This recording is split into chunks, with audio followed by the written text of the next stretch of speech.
8 serangan balik angkatan bersenjata Ukraina di arah Avdiivka gagal total dalam 24 jam terakhir. Unit kelompok pasukan Sens Rusia menyerang area konsentrasi prajurit dan perangkat keras Brigade Pertahanan Teritorial ke-107 dekat Tonenkoye, Republik Rakyat Donetsk. 8 serangan balik oleh kelompok penyerang dari Brigade Serangan Udara AFU ke-24, ke-47, ke-59, ke-3, dan ke-78 dari AFU telah berhasil dipukul mundur di dekat Novgorodskoye, Novobahmutovka, Berdichi, Semyonovka, dan Orlovka, Republik Rakyat Donetsk.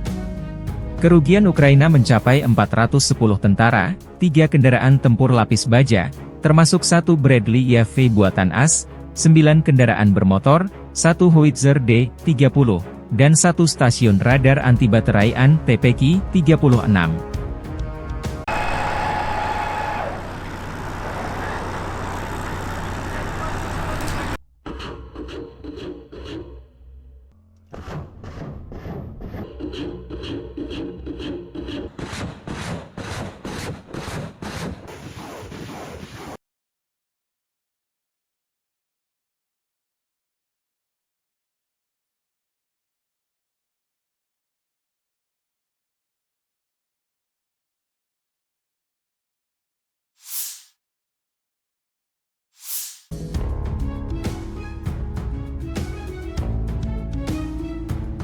Angkatan bersenjata Ukraina melansir terjadi 76 kontak senjata dalam 24 jam terakhir.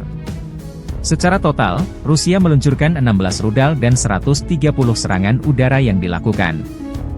65 serangan dari sistem salvo roket. 14 Maret malam, Rusia menyerang Ukraina menggunakan 27 kendaraan udara tak berawak jenis Shahed.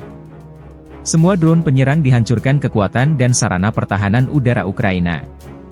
Angkatan Udara Ukraina juga menyerang 4 area personel Rusia terkonsentrasi. Staf Umum Angkatan Bersenjata Ukraina 15 Maret, melansir Rusia kehilangan total 428.420 tentara di Ukraina sejak awal invasi besar-besaran 24 Februari 2022. Jumlah ini termasuk 580 korban yang diderita pasukan Rusia dalam sehari terakhir. Menurut laporan tersebut, Rusia juga kehilangan 6.758 tank, 12.949 kendaraan tempur lapis baja, 13.993 kendaraan dan tangki bahan bakar, 10.580 sistem artileri, 1.017 sistem peluncuran roket ganda, 717 sistem pertahanan udara, 347 pesawat terbang, 325 helikopter, 8.254 drone, 26 kapal dan perahu, dan 1 kapal selam.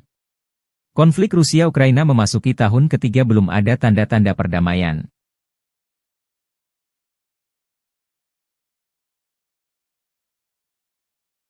Download Tribun X sekarang, menghadirkan lokal menjadi Indonesia.